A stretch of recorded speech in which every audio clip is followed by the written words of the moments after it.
आप घर में बल्ब को जलते देखते हैं, पंखे को चलते देखते हैं, व अन्य विद्युत के उपकरणों को कार्य करते हुए देखते हैं। क्या आपने कभी सोचा है कि यह बिजली कैसे बनती है, कैसे काम करती है, कैसे हमारे पास तक आती है? यदि नहीं, तो इस वीडियो में हम आपको बताएंगे बिजली का उत्पादन कैसे होता है। नमस्कार, मैं आनंदम और आप देख रहे हैं हमारा खास प्रोग्राम विश्लेषण। 1831 में माइकल फैराडे नाम के ब्रिटिश वैज्ञानिक ने एक सिद्धांत खोजा। उन्होंने पाया कि जब एक तार को किसी चुंबक के पास घुमाया जाता है तो उस तार में विद्युत धारा बहने लगती है। यानी अगर चुंबक और एक तार के बीच में अगर गति है तब तार में बिजली पैदा होती है। अगर तार को आप एक बल्ब से जोड़ दें तब यह बल्ब जलने लगेगा। घूमते हुए तार की यांत्रिक ऊर्जा विद्युत ऊर्जा में बदल जाती है। इसी नियम को आधार बनाकर विद्युत जनरेटर का निर्माण किया गया। बिजली मुख्यतः तीन भागों से हमारे पास पहुंचती है। पहला है बिजली का निर्माण, दूसरा है बिजली का स्थानांतरण और तीसरा है बिजली का वितरण। इस भाग में हम विद्युत के उत्पादन की बात करेंगे। विद्युत उत्पादन स्रोतों को मूलतः दो भागों में विभक्त किया जाता है। पहला है परंपरागत स्रोत और दूसरा है वैकल्पिक स्रोत। सबसे पहले आज हम बात करेंगे परंपरागत स्रोतों के बारे में। भारत में मुख्यतः तीन स्रोतों से बिजली का उत्पादन किया जाता है। पहला है हाइड्रो पावर प्लांट, दूसरा है थर्मल पावर प्लांट और तीसरा है न्यूक्लियर पावर प्लांट। पानी की स्थितिज ऊर्जा का उपयोग बिजली पैदा करने में करते हैं। इसमें हम नदियों में स्थिर पानी को बांध बनाकर एक जगह पर इकट्ठा कर लेते हैं।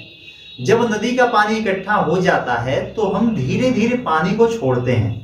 ज्यादा पानी इकट्ठा होने से पानी की स्थितिज ऊर्जा बहुत अधिक हो जाती है। यही कारण है कि जब पानी को हम छोड़ते हैं तो वह पानी तेज गति से प्रवाहित होता है और उसी पानी के दबाव को हम टरबाइन लगाकर मैकेनिकल एनर्जी में बदल देते हैं। फिर टरबाइन की मैकेनिकल ऊर्जा को अल्टरनेटर लगाकर इलेक्ट्रिकल ऊर्जा में बदल देते हैं। भारत का पहला पन बिजली संयंत्र दार्जिलिंग पश्चिम बंगाल में स्थापित किया गया था। वर्ष 1897 में सिद्रपोंग दार्जिलिंग में 130 किलोवाट की क्षमता का यह प्रोजेक्ट स्थापित किया गया था। यह पन बिजली संयंत्र एशिया का पहला पन बिजली संयंत्र था। भारत के प्रमुख जल विद्युत संयंत्र टिहरी बांध उत्तराखंड में जो भागीरथी नदी पर बना है, श्रीशैलम आंध्र प्रदेश कृष्णा नदी पर स्थित है, भाखड़ा नांगल बांध हिमाचल प्रदेश में स्थित है जो कि सतलुज नदी पर बनाया गया है, नागार्जुन सागर बांध आंध्र प्रदेश में कृष्णा नदी पर बना है। अब हम बात करेंगे थर्मल पावर प्लांट की।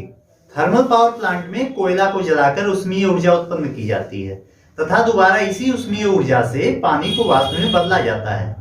पानी को वाष्प में बदलने का कार्य बॉयलर में होता है। बॉयलर में उत्पन्न वाष्प का दाब जब बढ़ता है तब यह टरबाइन को घुमाता है जो कि अल्टरनेटर से जुड़ा हुआ होता है और इस अल्टरनेटर द्वारा विद्युत ऊर्जा उत्पन्न होती है जिसे ट्रांसमिशन लाइन द्वारा आपके घरों तक भेजा जाता है। हुसैन सागर तापीय शक्ति केंद्र ऐतिहासिक तापीय संयंत्र है जो हैदराबाद तेलंगाना में हुसैन सागर के तट पर स्थित था। यह भारत का पहला तापीय शक्ति संयंत्र था जिसे 1920 में हैदराबाद के तत्कालीन 7वें निजाम द्वारा जनता को सुपुर्द किया गया था। भारत के प्रमुख थर्मल पावर प्लांट हैं सिंगरौली उत्तर प्रदेश, कोरबा छत्तीसगढ़, रामगुंडम तेलंगाना, फरक्का पश्चिम बंगाल, विंध्याचल मध्य प्रदेश, रिहंद उत्तर प्रदेश। अब हम बात करेंगे न्यूक्लियर पावर प्लांट की। न्यूक्लियर पावर प्लांट मुख्य रूप से यूरेनियम और थोरियम द्वारा नाभिकीय विखंडन की प्रक्रिया से प्राप्त ऊर्जा द्वारा संचालित होता है। जब हम रिएक्टर में पंप द्वारा जल भेजते हैं तब रिएक्टर में नाभिकीय अभिक्रिया के फलस्वरूप उष्मा उस जल को वाष्प में परिवर्तित कर देती है। इस वाष्प का तापमान 285 डिग्री सेंटीग्रेड तथा दाब 70 बार तक होता है। अब इस वाष्प को ट्यूब के माध्यम से टरबाइन में भेजा जाता है जहां वाष्प की उष्मा ऊर्जा यांत्रिक ऊर्जा में रूपांतरित हो जाती है।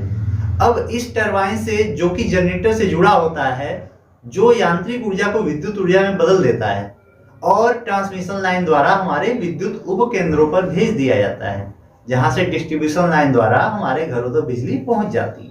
भारत का पहला परमाणु रिएक्टर 1969 में महाराष्ट्र के तारापुर में शुरू हुआ था।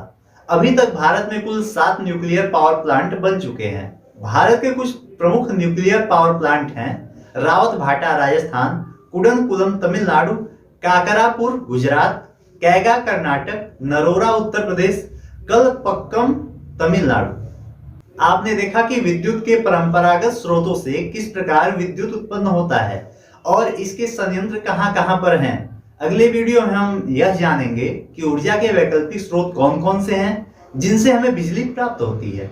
अगर यह वीडियो आपको अच्छा लगा हो तो हमारे वीडियो को लाइक कीजिए, चैनल को सब्सक्राइब कीजिए, दोस्तों के साथ शेयर जरूर कीजिए। धन्यवाद।